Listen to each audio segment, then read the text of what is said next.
And Steven! Steven! That is, oh man, I was just hanging out with some friends yesterday, and, we were all talking about how much we love Gravity Falls. And then we were like, oh yeah, Steven Universe too. Right? Just completely swerved this show is actually about the newest Gravity Falls that hasn't come out yet. Which is coming out next February, in about a month's time, a little bit less than a month. Unless you're listening to us in the archives, which means that it's probably already out. Go check that out as well. Yeah. But no, what's really funny is we were talking about Steven Universe so much, all jokes aside, and then not a lot of them had seen Gravity Falls, so that was an issue. But, here we are with Steven Universe, and, man, I mean, things are getting pretty freaking intense. Also, by the way, hello, everyone. This is Those Guys. I'm Matt Marrero, your host, along with your other host. It's Tish Ram. Very happy to be doing Steven Universe again. This show gives me a lot of feels that I didn't expect it to. I cried hard. Very, very hard. Yeah, no, the thing about you and I is that we keep up with different things in different pacing, where, so I'll get to certain things before you and, get the original hype and emotions, and I'll sit there and immediately try to convince you to watch it, even if you're not up to it yet. And so, things like our Evolution for NXT, or, one of the episodes we're talking about tonight, Lion 3 Straight to Video, I saw it when it originally came out, weeks back, and I flipped because I cried like a baby, because I was just, it was beautiful, and I was so into it and so happy, and I didn't know who to talk to about it because you weren't watching it at the time. So now that we're here, I'm actually really happy because I rewatched it twice before we've jumped on here, and I've still got the same emotions. I love that you say it in a way where it's just as if, we are live, obviously, but it's just the idea that, many people will be hearing this in the archives. So it's really funny. We're just like, man, Matt didn't see it yet. Well, I, as a listener, I saw it now, so let's talk about it now. No, man, Matt didn't and see it's not it like yet, I try to, because you do a lot of shit, so, I have more freedom to look at this stuff than you do on my regular but I'm basis. saying it's just, but I'm saying it's just really funny, because, again, if you're hearing it through our iTunes or through, they some have other no of our sense social of media. time. So they're like, exactly. We're 2 weeks late for the episode, and then their heads, it's 2016, and they're now watching Steven Universe, and they're like, 2024. Hopefully 3000. You think BTR will host our shit till 2024, and someone will go back to 2015 to hear what we fucking had to say about it?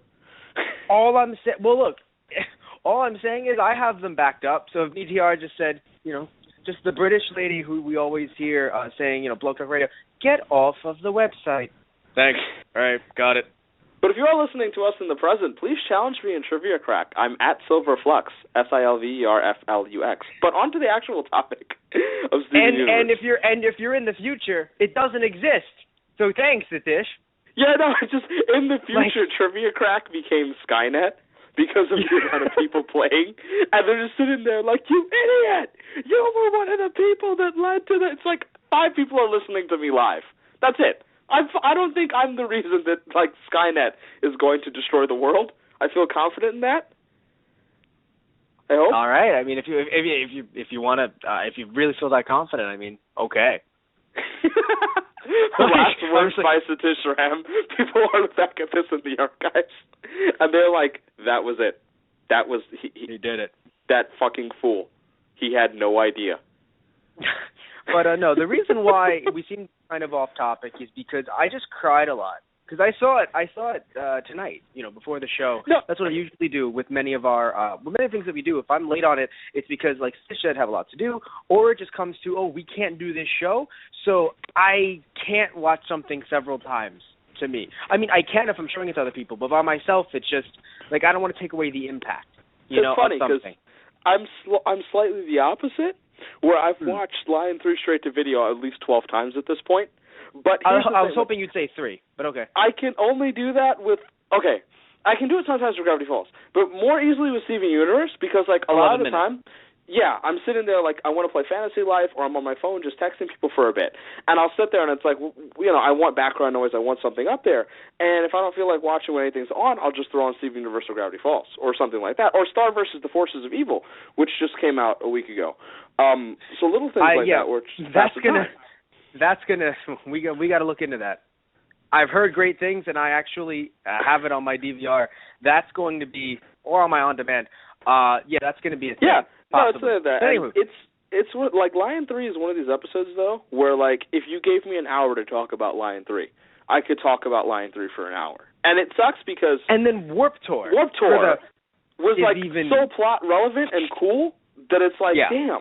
Like, and it's, again, 11 minutes each. And each of these shows, like, we used to, early on, we decided that we'd do a 2-show format for an hour for our podcast with Steven Universe because we'd have, like, let's say double filler or, like, 2 nice episodes, but, like, we could do it over the hour.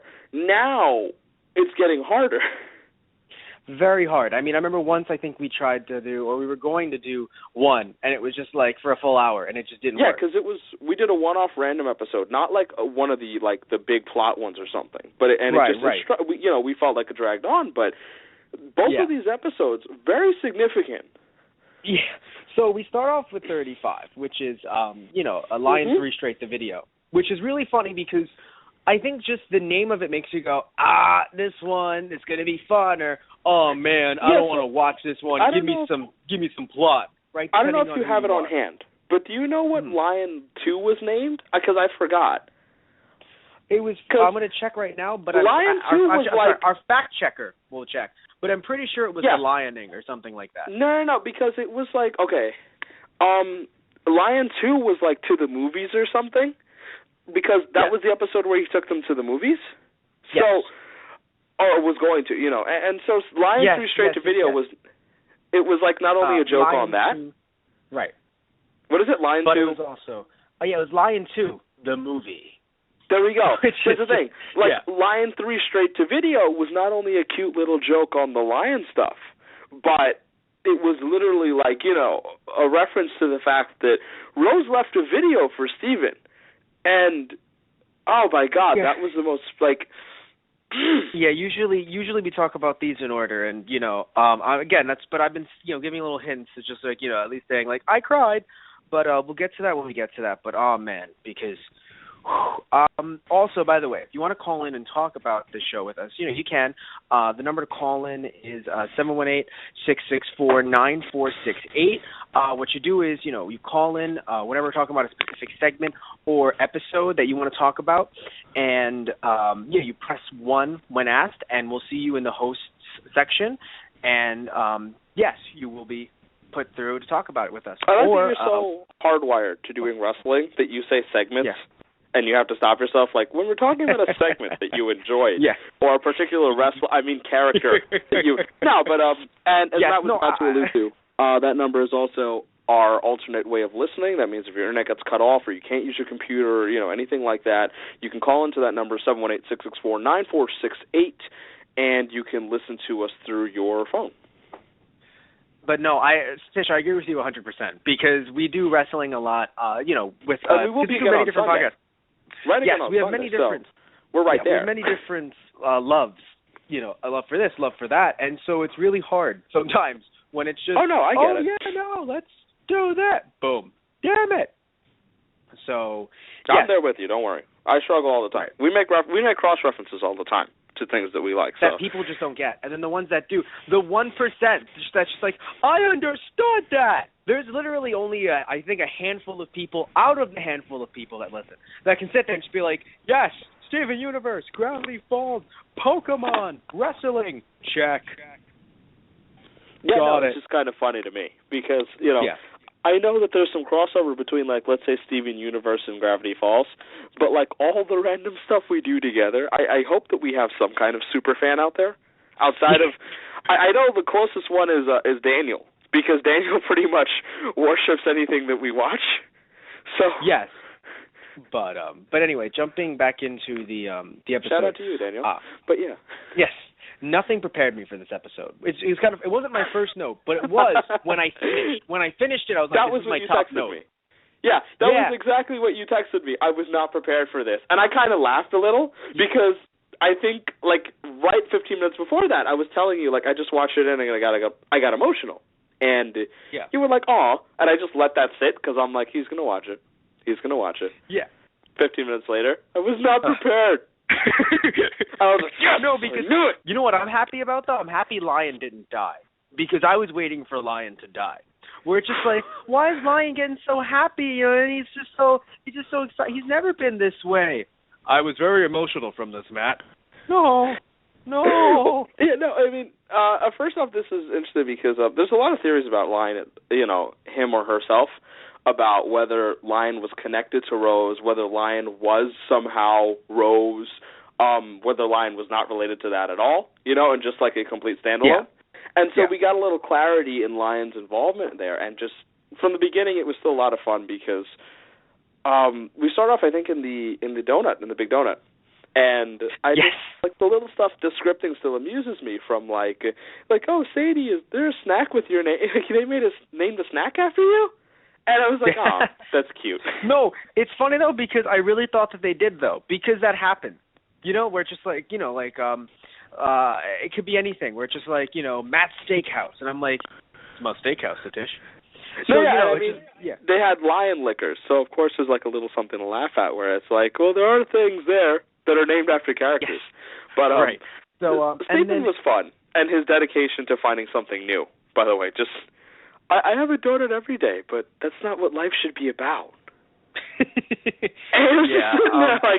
pretty existential for like a 10-year-old. This entire episode was just like, you know what? It's basically what I think shows really should be. When they're quote unquote for kids, where it's just kind of a thing where it's like, let's teach kids things, but not really talk down to them. Let's just give them good stuff. Let's give them entertainment. Let's give, frankly, anyone who wanted to watch Steven Universe entertainment. But let's also teach them a few things here and there as well. We mentioned this before with Steven Universe, but I think this episode really helps that as well, where you sit there and you're just like, wow, these are things that I think you can relate to at any age. I mean, when we start off with, the whole Sadie's mom packing her lunch thing, it's something that everyone can relate to at any age. The kids will say, I'm big now, and the parents will laugh. But then, the teenagers will sit there and go, actually, Mom? Yeah, stop that. Dad? No, thank you. It was really a realistic moment just to open up. And you mentioned something important that Steven Universe does across the series, and not just here, but, like, they don't look at kids and think, you're kids, we need to spell things out for you, A, or B, we need to dumb things down. We actually, because Steven gets pretty existential and mature, and most of the characters around, even if it's implied, there's a lot of undertones that are important to take note of. And so... Yeah. Like, Sadie, throughout this episode, that was cute, like the beginning to end thing. But with Steven, I like that he is scripted in a way that you sit there and it's like, so how old is he? Because you can't guarantee, like, you think sometimes he's older. Like, I make the mistake because he is scripted to be playful, but he's also not an idiot by any means. Yeah, no, because that's really how kids are. I mean, I understand why some people are just like, oh, yeah, stupid kids. And it's like, well, yeah, because you're sitting there and you're like, that kid's stupid. Kid's 3. Like, what do you, like, when they start to become, like, 8, 9, 10, I'm not saying that they're, a fully fledged, quote-unquote people, if you know what I mean. Like, I'll make jokes about it where it's kind of, like, mostly related to Archer, where it's just like, Lana, they think they're people, right? But, it's just the idea that, you're young, obviously, you're not really mature yet, but still, 8, 9, 10, you're able to speak, form thoughts. I'm not saying they're the smartest thoughts in the world, but still form thoughts. So, yeah, the idea of, dumbing things down for kids is kind of silly to me. I understand if you don't want to just show them everything in the world. They're not ready for that. But dumbing things down is, dumb, frankly. So, anyway, I love Steven so much. And because I remember you mentioned, I think it was on air in our last podcast, the whole blink if you love me. Yeah, situation. I mentioned that verbatim, and now we actually had the actual moment where I laughed so much, dude. And then he blows in his eyes. That just made me so happy. Especially later when he was doing the large eyelashes, and it was just the whole cutesy anime circle around Lion, and then Lion blinked, and all you hear, but you don't notice it if you're just you're looking, and all of a sudden you hear Steven go, "He loves me." I loved it because I was like, damn it. No, this show definitely has a great, I would say, marriage with Gravity Falls in certain ways, where it's just, they just go hand in hand because of the idea that let's introduce something, like Sadie's mom thing, right? Where all of us are just like, all right, let's move on with the episode. No, that's foreshadowing, everybody. You always have to look at everything in the beginning of certain episodes of Gravity Falls and Steven Universe to just pick out what's going to happen later.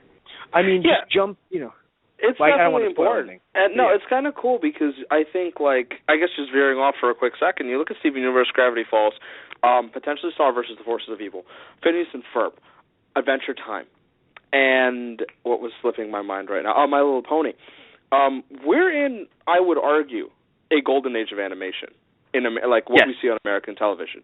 And I really believe that with all my heart because I have never felt so interested in this stuff. And I grew up on a lot of stuff that was interesting to me because it was kind of risque, and some of it was, like, able to push the envelope a little bit. So there was then this lull, in my opinion, of, like, cartoons that were lazy or just didn't meet standards of entertainment because they basically, like, didn't push an envelope. And not in the way where it's like we need 500 innuendos. In the case of, like, what was it, Ren and Stimpy? Or, Yeah. No, you're thinking of Ren and Stimpy. But I mean, the thing is, I don't think it was that bad now that I've gotten older because I realized too, it's just like, man, 2000s lull. It's like, well, we had Kids Next Door, and I can't name everything, mind you, but we still had some great things in the year, in the 2000s as well that I didn't forget about because when we grew up out of it, we also stopped kind of looking. So it was like, man, there's nothing good on TV anymore. Are you actually watching? Kids Next Door was emotional as shit. Kids Next Door was amazing. And I need to go back and rewatch that. That was a really good series. And that wasn't in the 90s. That's the thing. Where it's like, 90s kids, let's watch Kids Next Door, was not in the 90s. And the original Avatar series, in my opinion, was very, very good as well. Yes. So I'm not going to take away from that. No. So that's the thing. Well, no, but mind you, I'm not saying you're wrong because we are in a golden age right now. I think only because of the fact that it's just been about 2 years. And we've gotten Steven Universe, Gravity Falls, and a bunch of these other shows kind of pop up. And, we've had Adventure Time, yes. I haven't jumped into Adventure Time, but I've heard great things. Basically the Rebecca Sugar train is an amazing one and is a great ride, apparently. She's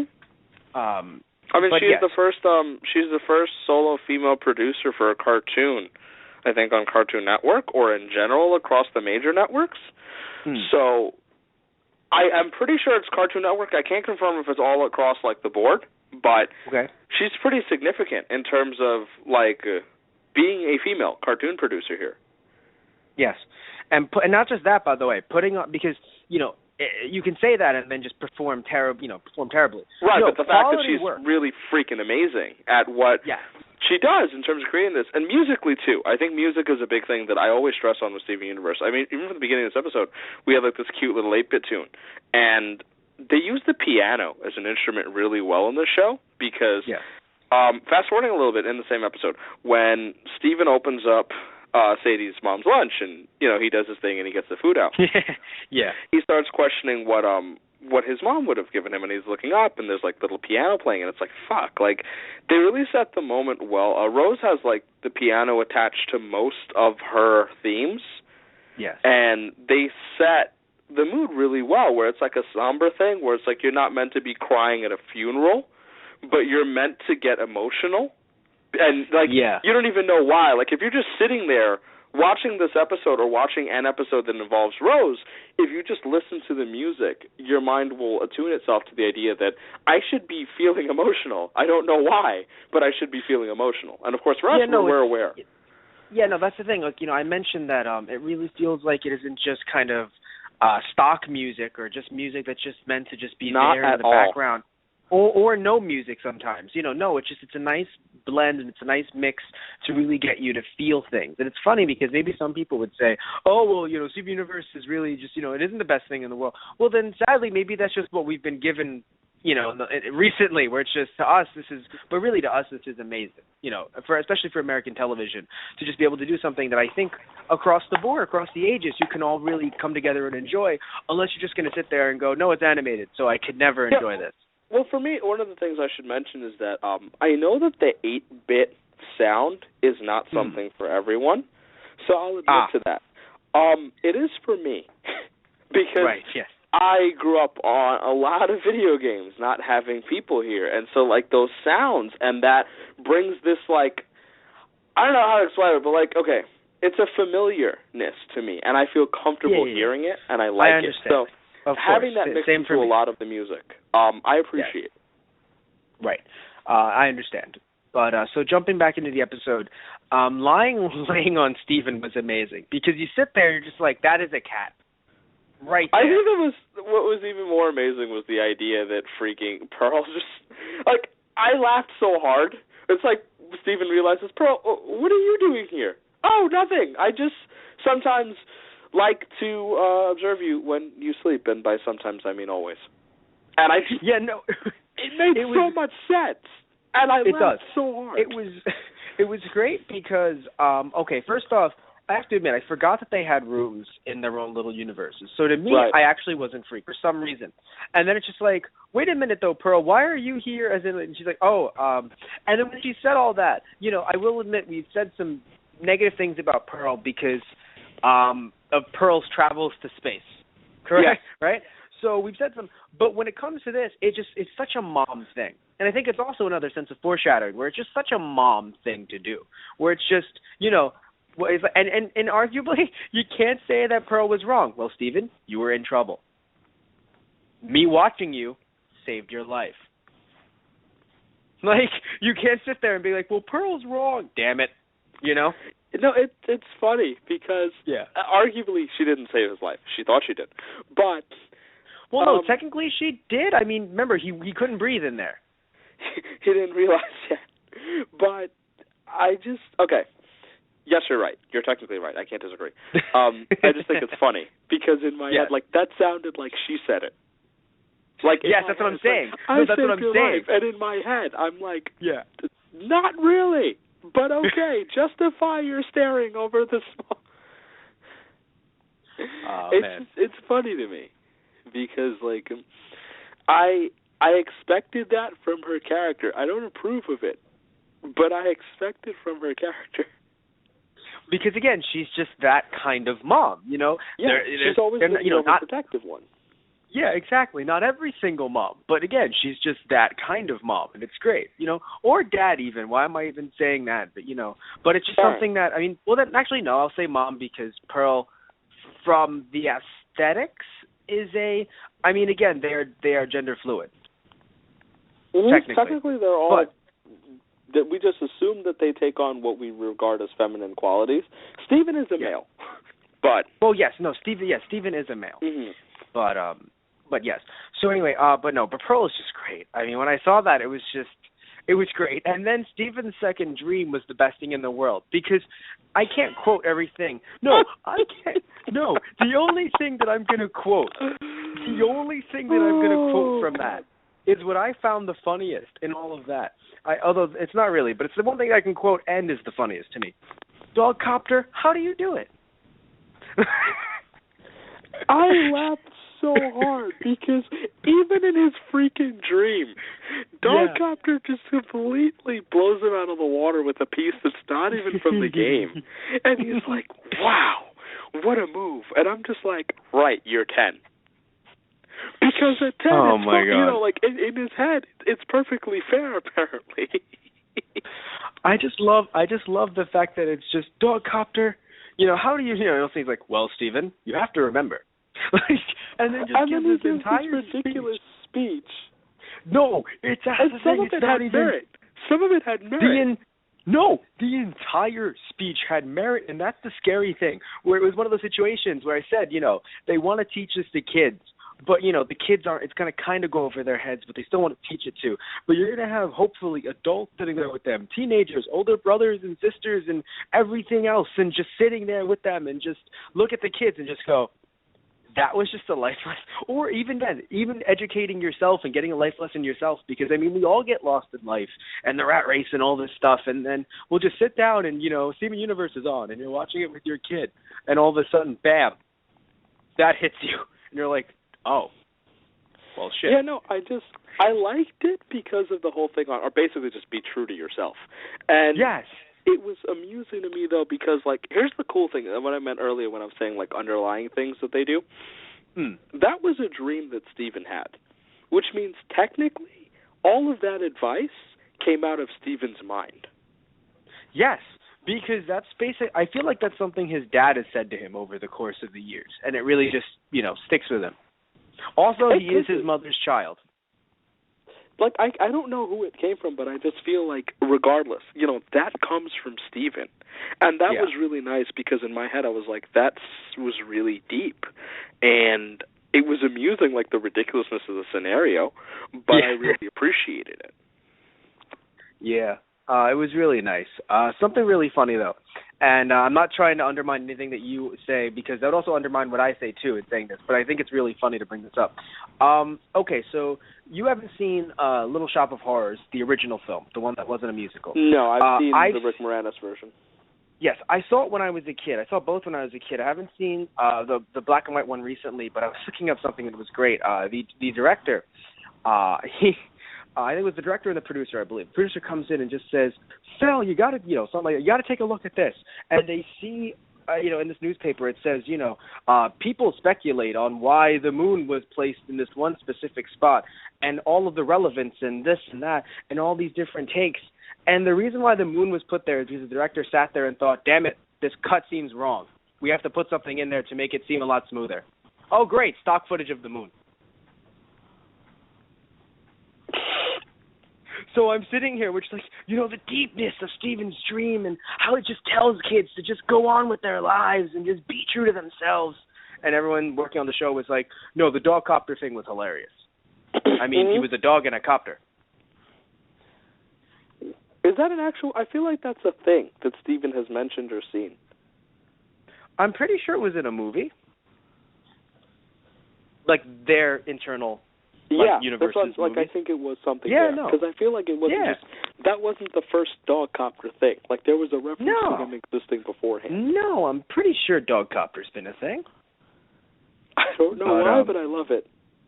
Yes. Also, Steven is apparently inside of Lion's mane, as we see later in the episode. Just literally inside the mane. And then Lion just looks so upset with Steven when he's going in and out of the mane. Like, just the look on Lion's face was like, grumpy Lion.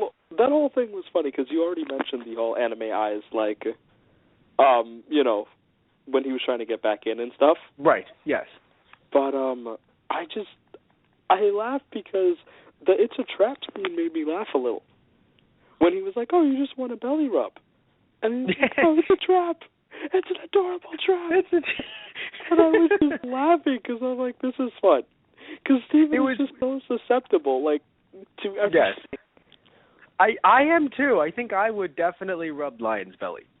Also, something that I think is also pretty, it was weird to me at first, the way Lion was expressing itself in the episode. For some reason, at one point, I was like, this is Amethyst screwing with Steven. I don't know why. It just felt like it had to be a human being and not what we would consider a beast, an animal.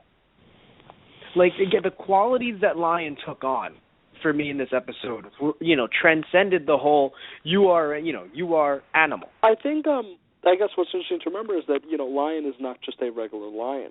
So, of course. I, assume being a magical lion gives it, like, and obviously, not spoiling anything, but you've probably seen the episode if you're here. I mean, the idea that he or she has some kind of connection to Rose. Yes. So you would assume that in some way that they are different or special. Right. But you're right. Right. They had very human characteristics, especially in terms of, like, trying to get their point across. And what's interesting is that Lion has been shown to react to certain words, because if you go back to Lion 2, the movie, I believe Lion reacts to training, because Steven says training, and according to that, Lion tries to take them to a place, right? Right, so correct. When you look at this one, the whole episode was based on Steven basically saying that he wanted to know more about his mother. And that was the basis for the action of the entire episode. Right.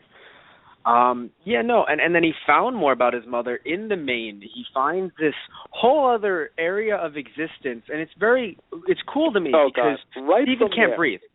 No, hear me out. Oh, before we even find the video, I want to point out, Steven can't breathe there, right? So Steven, therefore, can't go in there in the sense that people can't go in there. The gems are not, the gems don't need to breathe. Mm-hmm. So that is very interesting to me because the gems could go in there, and if they wanted to train, if they wanted to ride lion in a way that it's, humans are like, oh, I'll ride on your back. No. You can store countless gems in lion's mane for transportation. And, and clearly Rose, or someone, I would say Rose, but, used that to be able to put a memorial to her and Greg in the mane. Yeah, there's there's a bubble gem, which is interesting. Yes, because that's not looked into yet. There's a bubble gem. There's a sequence from Mr. Universe. Yeah. Was that the right effect? I don't know. What does this one do? What did this one do? Wow! I was like, oh my god. Because I was almost, the first time I saw it, I was almost furious because I thought that was the end. And I was like, don't do that to me.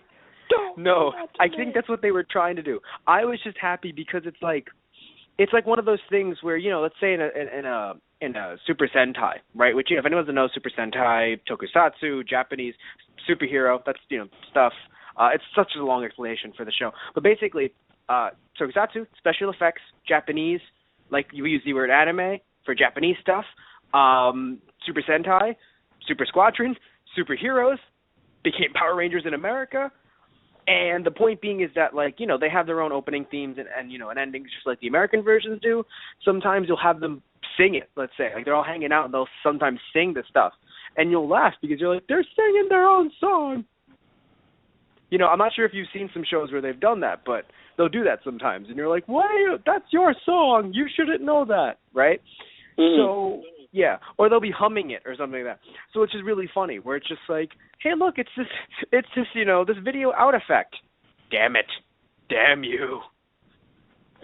No, it was a subtle touch. But yeah, like the throne or the shrine, whatever you want to call it, it was just really nice. And from then on, I got pretty emotional because I sat there and I was like, wow, this is nice. And they played, so I haven't been able to locate it, although I've got a lot of themes from the show already, but they play this specific piano every time we have a type of Rose scene, and it's played right there at the shrine, where it's not Rose's theme at the fountain, but it's a piano theme that they redo over and over through the series, and I love it. It's my favorite one so far. Mm-hmm. And I right there I was like, damn it, this is going to get emotional. And then I see this video, and I'm like, oh my God. I think when I heard her voice, because at first it was Greg, and I was like, oh, it's Greg. And then I hear the voice, and I thought, oh, no. No, like, I was the fountain. Like, I was the fountain. Roses, I couldn't shut off that water. Yeah, no, there was a lot going on there, and it's great because you can see that even in animation, they animated it to look poor. Like, poorer in quality. Mm-hmm. Which I think is also very cool. Yeah, they set up the old school VHS thing. And it was really nice. And it wasn't overdone because it could, because sometimes with the, like if let's say you were doing that with like a camera or with a phone, it would be like a thing where it's like old-timey, it's like, no, it's not. Like you can clearly see that it's either grayscale or that it's something, that isn't really quote-unquote old-timey. But they really knew what they were doing when, when I was watching this. It actually felt a bit like The Ring, that kind of situation, when you put in the videotape and then it's like, Mm-hmm. So, yeah, no, it's very, which I was happy it wasn't that, by the way.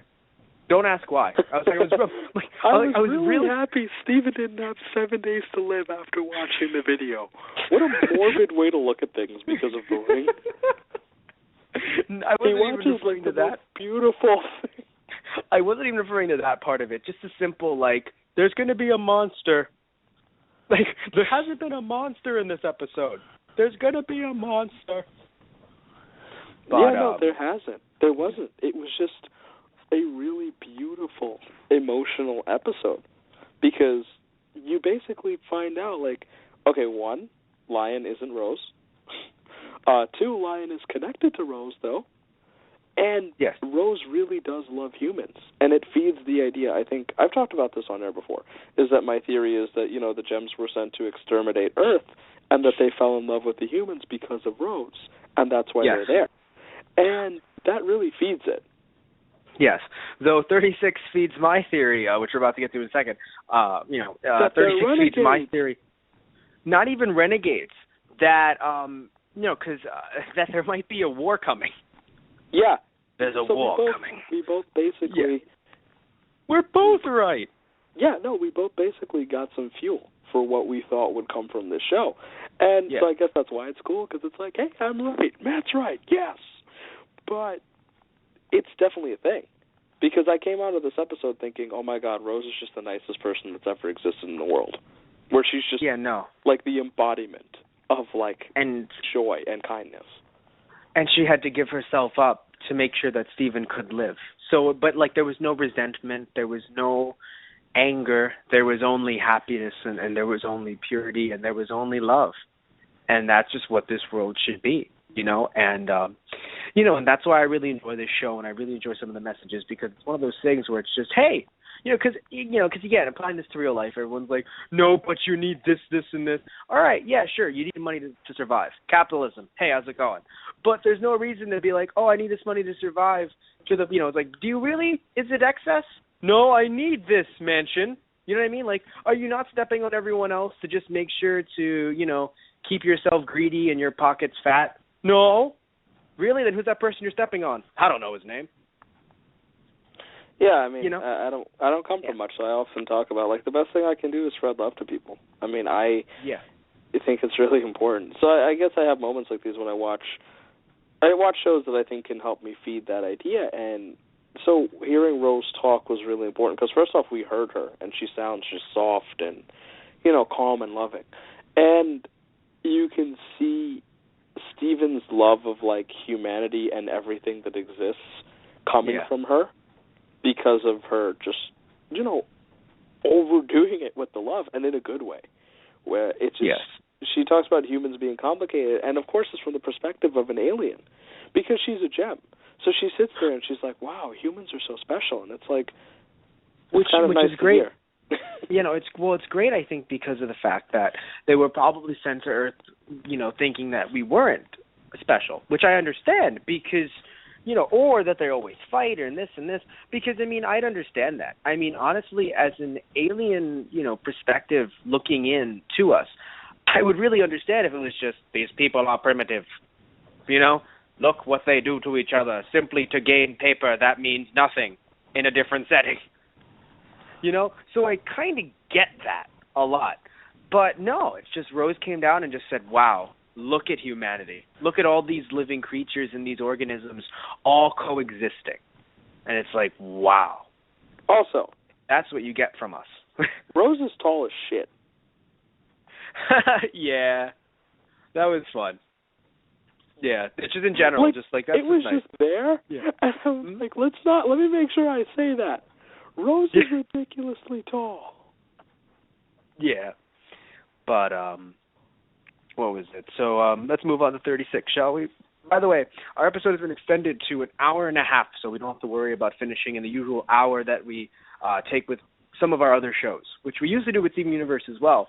But these last 4 episodes, 2 we talked about a few days ago, or maybe 5 minutes ago if you're marathoning our streams in the future. And I always love that. 5 seconds ago, whatever.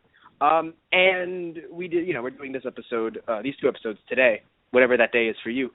And, things are getting heavy. Things are heating up. Things are getting real. And we're getting closer and closer to episode 52, which is the end of season 1. So, yeah, because, tomorrow, where we are in our present time, episode 38 comes out. And we've got a 52-episode season. Now, granted, even if they were to go weekly here, that's still another 14 weeks. Yeah. So that's still another, nearly 4 months. But still, though, it's, we're still getting close. I assume they will be doing that. I'm just, I hope telling you, we've got some time. It's weird. It's 4 months, yes, but it goes by quick. The fact that the show started in the year 2013, our present day star date, 2015. Yeah, no, and so, on top of that, there is a leaked episode list with the synopsis of most episodes. No big spoilers. No big spoilers. It's just like, you know how you'll have a synopsis for the TV where it's like, Steven meets, you know, Steve. So there's a leaked episode list that's been out for a while. And there's some upcoming episodes that look really promising. Like one of them is Steven talks to Greg about Rose in depth for the first time. Mm-hmm. And like stuff like that I'm really looking forward to. Yeah. I mean, that's just beautiful right there. I cannot wait for that. That would be interesting if that's the season finale, but we all think it's going to end with Space War. Don't tell me. But again, we all think it's going to end with Space War. It ends with a discussion on Rose. Yeah, there's some ideas floating around about the season finales already, so if you want to look that up there, if you're listening to us, or if you are Matt, you're free to, but I'm not going to actually put any real spoilers out there because I don't want to mess with anyone's heads. No. But anyway, we jump into episode 36, which is Warped Tour, which is only funny to me because of Warped Tour. Warped Tour? Yeah, no, you know what that is, right, Satish? Are we thinking of the same Warped Tour? Yes. Music? Yes, the bands and everything. Yes, okay, good. Yeah. Warped Tour. Yeah, no, that's what makes me laugh, where I was like, I don't know if they know what they're doing, but I find this funny. Especially my when it sort of sister has goes nothing there to do. every year, so... Oh, right. So we start off with this episode, and it was kind of funny, which is, Steven, you're sick. No, I'm not. And then he sneezes, and then sees outside the warp stream, and everything's fine until we see a killer in the other warp stream. Okay, yes? Real quick, before we jump into that. So, in the beginning of the episode, the first 10 seconds, Pearl and Amethyst are getting along. That matters to me. Yes. Because, you know, I don't know why or what, if that has any significance, but just they're talking and they're getting along, and that's important because, you know, it's shown throughout the series they don't particularly get along to this point, and I think that was important. Yeah, I think Amethyst is really just kind of looking at this like, you know, I'm going to be crazy and wild and outgoing, but if we're on a mission, you know, I'm not going to, because even when, just, and even with, you know, in the same episode says, like, Pearl's always right, which is not something she often admits. And then said, get used to it. You know, like, what you going to do, kid? Because I think they've really grown throughout these. And also when you think about it, you know, I'm not saying, because I'm not honestly too sure how time works in the sense that, you know, when you watch something like Doctor Who, right? Something like Doctor Who, you're not watching every single day.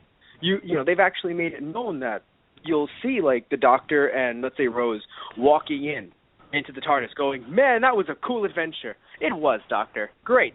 So where are we going to go now? And you'll realize, whoa, I'm actually watching this on a weekly basis, possibly in their time as well. So they've been on adventures that I haven't seen. It isn't just a constant flow of just, you know, and then on to the next adventure that you're seeing on TV. No, you're missing things. There's gaps. You know, they're growing. So this could also be happening in Steven Universe as well, where, you know, we have seen a lot of on-screen growth with Pearl and Amethyst, but there could easily be stuff going on while we're not watching that also helps it out, where, you know, well, you know, we've learned not to fight, and then we haven't fought for about a good 3 months. So that worked, you know? And, of course, you can see that, you know, some of that is really based on Steven and him just kind of bringing them together and, you know, really helping them out, I would argue. Especially with someone like Amethyst, who is usually just kind of a loose cannon. Yeah, I mean, they do. They've done the lead-in before where they're coming back for a mission or something like that. So, yes. I mean, we do not see every single thing that happens. That's definitely true. And that makes sense. So I assume that time has passed. You know, and also, think about it this way. When Connie got to summer vacation, because she was in school originally, and then they hit summer, because everyone was talking about summer, and then, oh, God, what do they call that? I don't remember the name of the episode right now. But, the Almost Kiss episode. God. An Incomplete Kiss or something like that. But just the idea of Connie saying, hey, we're at summer vacation now. So it's like, are they going to get to a point where there's winter, but is Beach City tropical? Like, is it like one of those things where it's always warm, no matter what? I don't know. Right. Relevant. But, swinging it back to... an indirect kiss. Indirect kiss. There we go. That's what it was. Yes. Steven's got allergies or a cold or something. Because it's spring. Maybe. Who knows? No, but I mean maybe. No, what I think it is of course, they it's one of those situations I feel where the creators planned it out. This is how we're going to work out the series. It'll be like real life, and then it'll be airing around real life, and it'll work out so well. And then certain places like Cartoon Network are like, let's split it up like this. And they just sit there, no, my creation. Just, it was supposed to air during the exact time. But, I mean, that ended up happening. What? No, I understand, because I think some Gravity Falls things were made to air at certain times. I was about to say that. Yeah, like, we got the Halloween one at the same time, at the right time. But, like, well, actually, no, we didn't, because we got Little Shop of Horrors, which was basically like, Little Gift Shop of Horrors, which was essentially like, they could have put that in any time. I just assumed they slotted it for Halloween, but... Yes. No, but the way I feel about it is this. I feel as if when you look at the Easter egg between Gravity Falls and Rick and Morty, the fact that Rick and Morty season 1 ended months technically, in my head years before the second season even started airing. I think that's a huge thing. Where it's just let's plant this in, and I'm not saying that it could have been a thing where like one played one night and then on Adult Swim that night it would have played. But right, it wouldn't have been that close. Been in the same, but I think it could have been in like a 2 month span, a 1 month span. Make it like wait a minute, whoa, but no, it was about a good 6 to 7 to 8 month thing, and that's huge. I agree. Gap. No, because you being a fan of both shows. You're on top of it, of course. So no, not funny. At all. You were on top of the timing, though, where you were just like, oh, man, like, wow. That, no, because when I explained it to you, you were just like, dude, but that happened, like, years ago. Yeah, to me. But anyway, so jumping back into 36, there's a killer in the warp stream. That's how Steven took it. You think that's how Steven took it, and that's how I took it, where I was like, either this is going to be another gem, or it's going to be a murderer. Like, I don't know which. It's funny. If it was shaped like a human, I might have gone murderer. But the fact that it was like a round shape, I was just like, what the f*** is that? But it was just... I'm just in a weird state. Last night I was, hanging out with a friend, and we were hanging out with I have to say I was hanging out with a friend, and and so I was with them at their house. Hear me out. I was with them at their house. I'm waiting, because this better have an ending than I expect, because otherwise it's really hard to connect. Look, I was with a friend, and I'm thinking murderer. So go on. Yeah, no, I was with them at their house, and so I was in a sleeping bag, next to their bed, and we were just there, and all of a sudden, we just start hearing doors in their house opening up, and they just look at me, and I look at them, and I'm like, so, you want to check on that ghost or what? And then they were like, I have to pee, so this is terrible. So they go out, and I just get on my phone, and I'm like, great, so this is going to be Halloween. This is what I'm waiting for. I'm just waiting for Halloween. Just, oh, hey, look, you're back. The body falls with a knife in its back. Well, hello, Michael. Hello, Mr. Myers. How's everything going? Because, that's why I was thinking murderer. I'm just like, dark, shadowy figure? You're the culprit. Matt, there hasn't been a murder yet. Find one. They'll be the culprit. Well, there was a robot murder later on, but we'll talk about that. The robot murder was only good because it made me think of the Cell Android 16 thing for some reason. I don't know if that's what they were going for. For me, it was good because of the contrast to what Steven thought. Yes. Where he was just like, oh, there are little kids. Crush. Oh, my God. Paradox is terrible. Yes, but anyway, we talk about these in order. Jumping back to the beginning, I like that Amethyst doesn't know how to make mac and cheese. So she said, do you want mac and cheese? And then just ate the thing. No. She says, do you want macaroni cheese? Oh, she knows what my she's bad. doing. She knows what she's doing. She says, do you want macaroni cheese? But she's just eating the cheese. Got it. My bad. Because not Earth food. It's just whatever. She loves having food. So in her head, macaroni cheese is a food on its own. But that's still a thing, though. because it is a food ordinance. But therefore, if she knew, she would have prepared both. Eating it out of the packet. But that's what I'm saying. She doesn't know how to prep it. She's just like, this is food. Like, she knows what she's doing. She's just purposely separating them. Because Steven's having later on macaroni and nothing. And she's like, oh, okay, whatever. I don't get why that's a problem. Like, I'm going to have a macaroni and nothing. Just like, in my head, it's like, you're basically having cereal with no milk. I'm not a fan of milk, but man, that must be terrible for some people. I'm just having cereal. I've only had dry cereal all my life. That's a bad analogy. Fist bump, man. I know we're not in the same room, but we have to give off the appearance that we are for the sake of this radio show. Fist bump. I like dry cereal. Me too. Yeah. But anyway, but yes. So I really do think this was a great episode, though, because Steven, even before we got to the stuff that was completely plot relevant, right? You just look at Steven, and he's usually complacent or even upbeat, because he's a kid. And Pearl, being his parent, thinks that that's the norm, right? Until the kid starts growing up, and then they start having their own opinions. And, not even saying that the kid's always right? Not even saying that I'm, now that I'm an adult, I'm always right. But it's still one of those situations where, you talk to a parent, guardian, loved one that's older than you, right? And you're like, yeah, this is a fact, or this is what I, whatever. And then immediately they just throw this at you. No, but this is right. You're wrong. You have to be wrong. You're younger. I am older. And it's so interesting to kind of see that play out in this episode. Mm-hmm. No, and I like that Steven, though, at least, like, whether it be from, like, frustration by being tired or, like, just general growing up, he actually kind of rebels. Yeah, I like that because Amethyst wasn't even that. Like, this is not new. Just that. Yes, but it also wasn't over something stupid. Because that's I think that's worried. The thing. Yeah, no, because that's the thing we always, we really want to make note of to anyone, to anyone just like, yeah, I'm going to, to any of my students listening, yeah, fight the power. Mr. Marrero said to fight the power. No, go to your room and do your homework, you little idiot.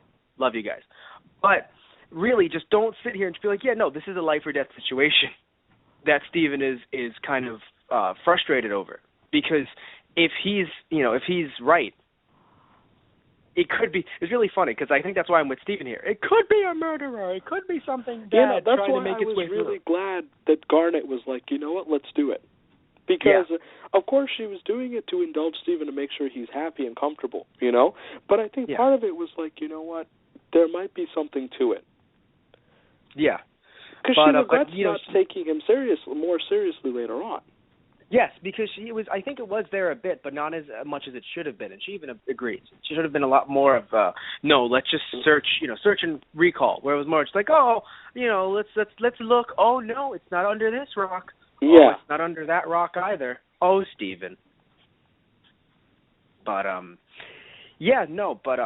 really enjoyed this episode because it was a bit of that rebelling, that that little tease of just, well, we see Steven as a teenager and things like that, but at the same time, again, about something that was serious and meant something, and also we were given a little bit of, we saw it with him, but but he was sick, so it was a weird situation where we saw it with him, but you had the same thought as me, right? Like, was it a hallucination? I didn't think it was, but now that I'm really looking back on it, it's just like it could have been, and I like that there was. When the robot first came down from space, in my head, based on his laugh and like what they animated as, yes, no, I thought it was a hallucination. Or like not what he saw originally, but like the fact that he saw the robot now, that he was hallucinating. So I was really pleased to find out that he actually saw something, because I didn't want it to be an episode where it's like, no, Steven saw something. He didn't really, so he's kind of dumb. Like, I like that he got Well, no, but that, or mixed in around, where it's just like, Steven, sometimes you're wrong. Okay, but then we actually learn that he's right. But don't worry, because next week on Dragon Ball Z, you'll see why Steven's right. I would have hated that. Like, no, give it to me now. Yeah, because it didn't even have to be that large of seeing a robot or anything. It could have just been, I'm sorry, let me go find its name. No, but I mean is it didn't have we didn't even have to see Peridot, is what I'm saying. Yeah. Just something better than getting a next time on Dragon Ball Universe. Which I thought was cool, because they actually, They gave us something. They gave us something major. Yeah. So yeah, they gave us something freaking huge because, I mean, first off, those things can fix the warp, any warp, and then they fix the main warp.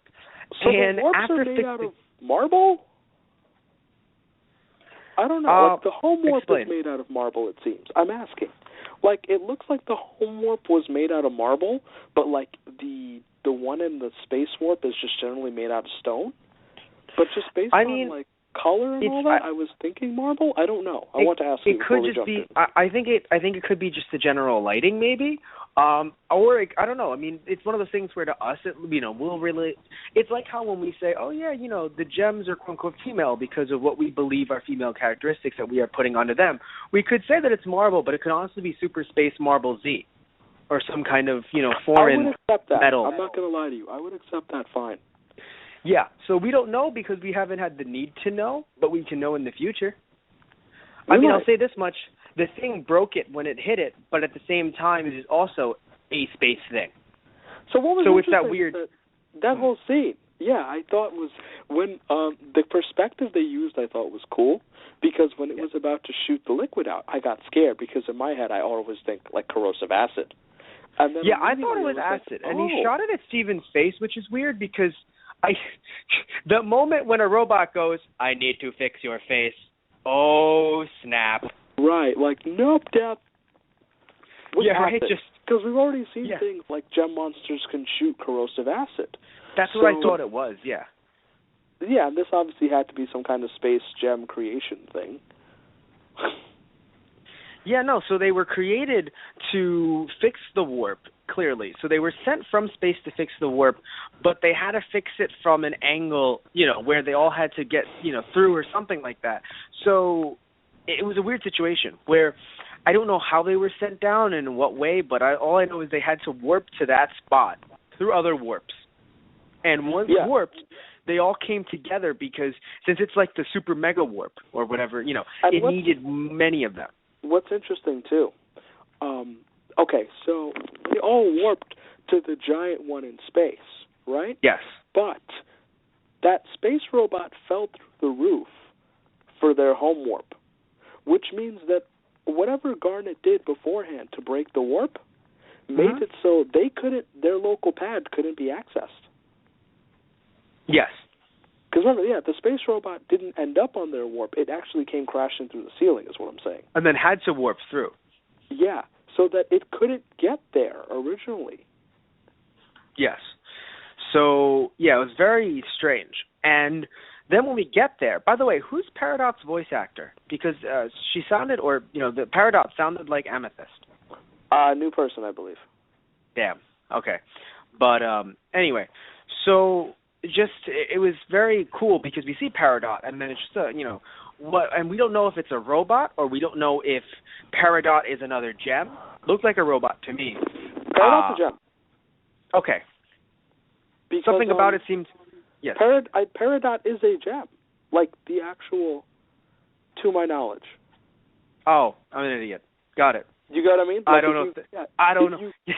Peridot is a green-colored gem. So that's what I'm saying. I'm telling you. Peridot's a gem. Just her name is Ruby. Her name is Starfire. Which one? Also, for reference, I'm 90% sure that Google searches of Peridot has gone up like 500% in the past week. But Google is making money off of, but yes. So Peridot, is a thing, and I really think things are about to get very, very, very intense, and very much that a war is coming. All jokes aside, because we've talked about this before, and now we're starting to see some really crazy stuff where we're sitting here and we're just like, I know they can't come back. They can never come back. As if, Pearl's getting, and I don't mean this as a joke. We joke a lot, but I mean real PTSD flashbacks. Just, no, they cannot come back. And then Garnet's like, they're not going to come back. And then breaks the warp pad. By the way, yes, new voice actress, Shelby Ribera. She voices Peridot. She is new. But, thank you. Go on. Yes.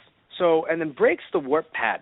was also very interesting, by the way, is Peridot saying, "Oh no, this area may have been compromised," and I thought she was putting something to trace them in case anyone popped up. No, she put a transceiver or whatever, what you electromagnetic pulse. Thank you. That's what I was thinking of. I was like, what's wrong? No, it's really, because okay. I'll do the before. science stuff. You talk about Sentai. Is Emerald?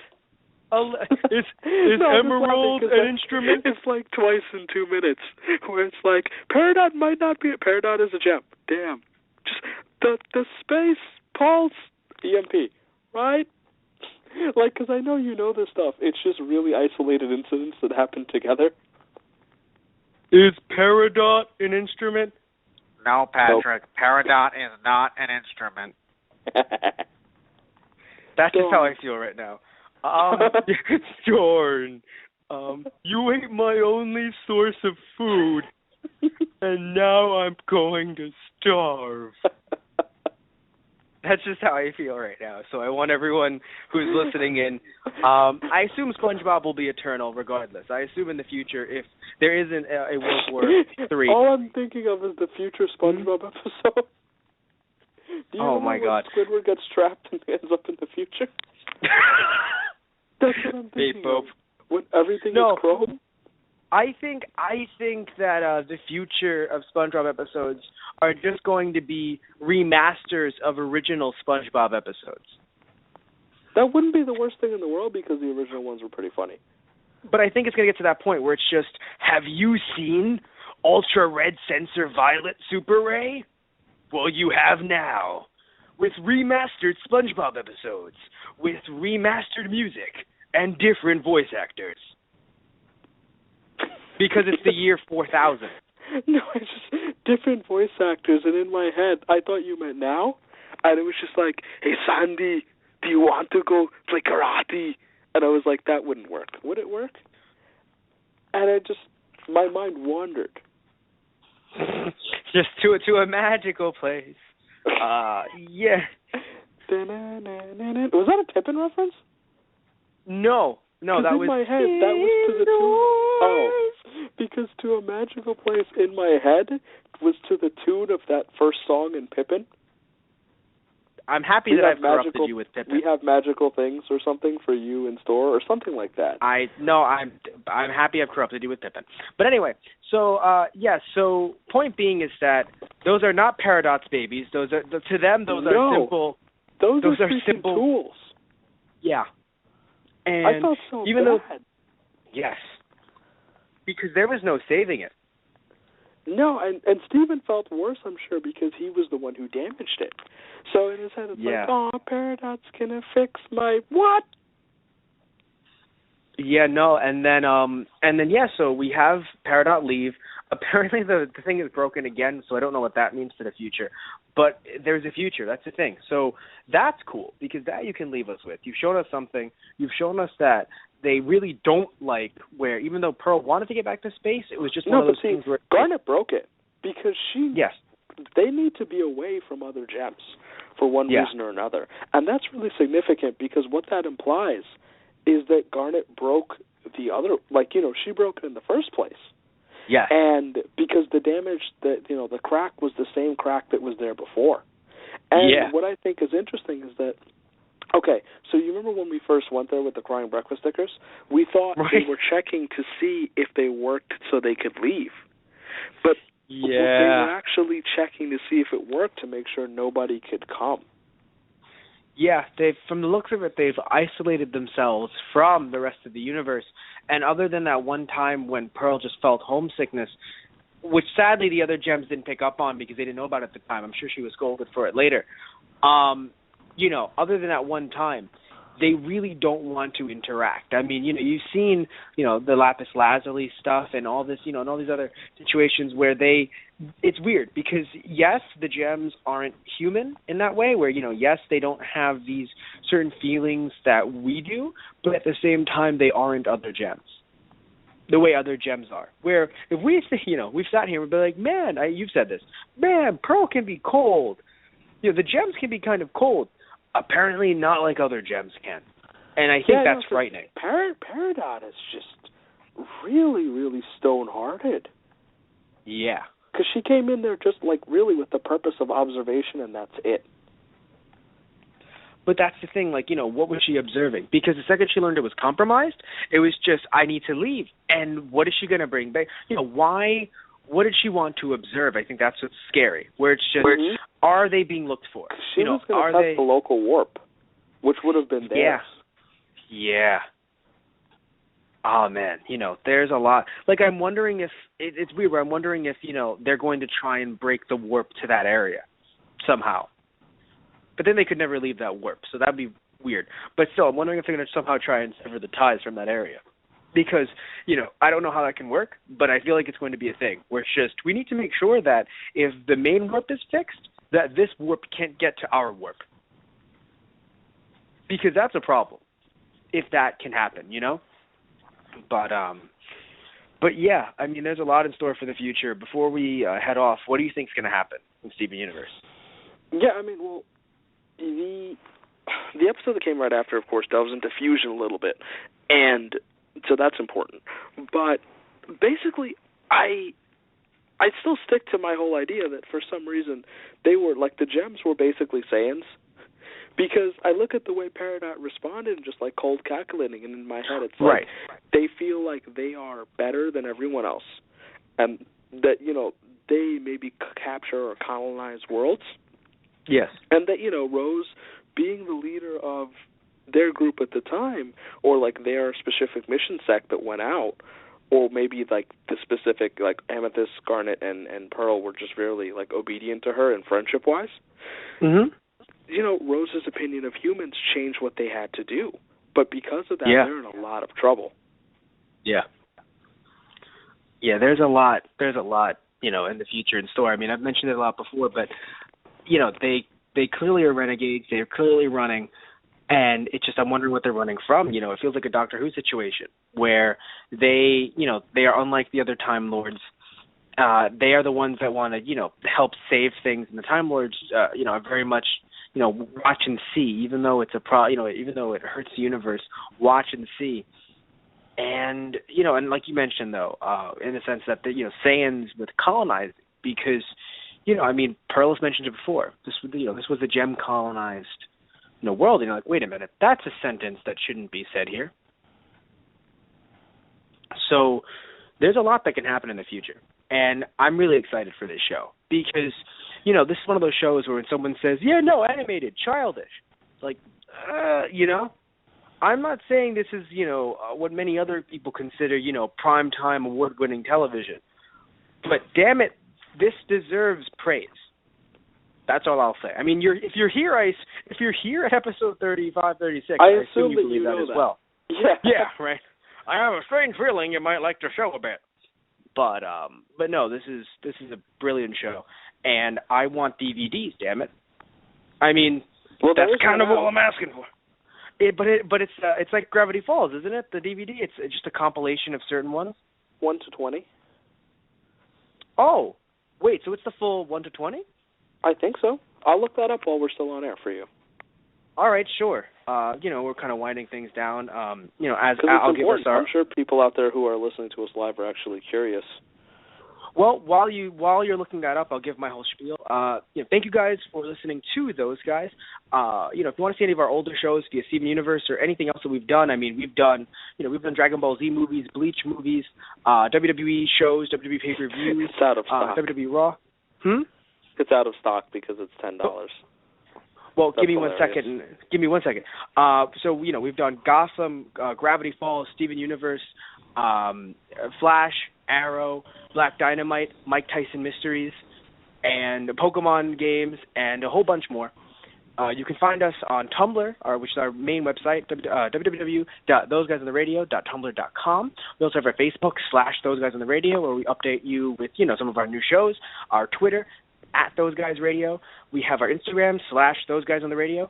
We have ourselves a Gmail, ThoseGuysOnTheRadio@gmail.com, where you can email us with different promotional opportunities as well as show ideas. There are a lot of shows that you may not know that we like, where Snisha likes My Little Pony.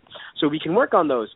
But we want to know if there's genuine interest for it. So definitely message us and suggest shows to us. We also have ourselves a YouTube channel, which if you can find through some of our other social media accounts, because sadly, our YouTube is not at 500 subscribers yet. It's not a real boy. We don't have a customized URL just yet, but we may need your help with that. So definitely like us and subscribe to us if you enjoy our videos. And also, by the way, we are on wow, I promote a lot. We are on iTunes. No, I've said so much. It's like, oh no, error. It's okay. Error. Take a breath. We have time. Okay, we are on iTunes. Those Guys Radio. So yes, you can find us on iTunes as well and see some of our older stuff through iTunes. Now, Satish, what is on this $10 out of stock DVD that I want badly? I think it's funny. Okay, so it's not 12 episodes in order. You were correct. But I do have the listing for you, just in case anyone out there is curious. It's 12 episodes and the pilot. The pilot, of course, being the 13th. But Laser Light Cannon, Gem Glow, which are the first two, Cat Fingers, Bubble Buddies, Tiger Millionaire, Steven's Lion, Onion Trade, Giant Woman, Lars and the Cool Kids, Rose's Room, Beach Party, and Steven and the Stevens. And personally, the only one I don't particularly love on there is Onion Trade. So I think those are all worthy episodes. I mean, Gem Glow was the first episode, the first episode that was actually published out there. And the Laser Light Cannon was the second part of it, because, we do the whole, of course, 15-15 thing. So, yes. For anyone looking to get into the series, that's a nice way to do it. Of course, I'd still recommend that you go back and find the episodes in between that you missed. I mean, things like Cheeseburger Backpack come to mind. It wasn't a big hit for me, but I still figure, I don't really encourage anyone to skip episodes of a show that I really like. Yeah, I'm kind of upset that they do that because, I will admit, I want it, but, I'm a completionist. So if they had just, if they've given me less episodes in the sense that, it's just, 8 of them with the first 8? Yeah, because also, by the way, you really entice me with the pilot. You really entice me with the pilot. Have you seen the pilot? I have yet to see the pilot. That's what I'm saying. I'm really enticed to be able to. I like the pilot. And I think I'm going to get the DVD. I am going to get the DVD. It's $10, so I have to get the DVD. Yeah, that's the reason why I sit there and it's $10, so it's not $20, which is $20 would have made me stop. Yes. But I like it. I would get it. Yes. So yeah, we're at the end of our show. Hopefully you've already followed and liked us everywhere. And yes, thank you guys for listening to Those Guys. I'm going to play us out.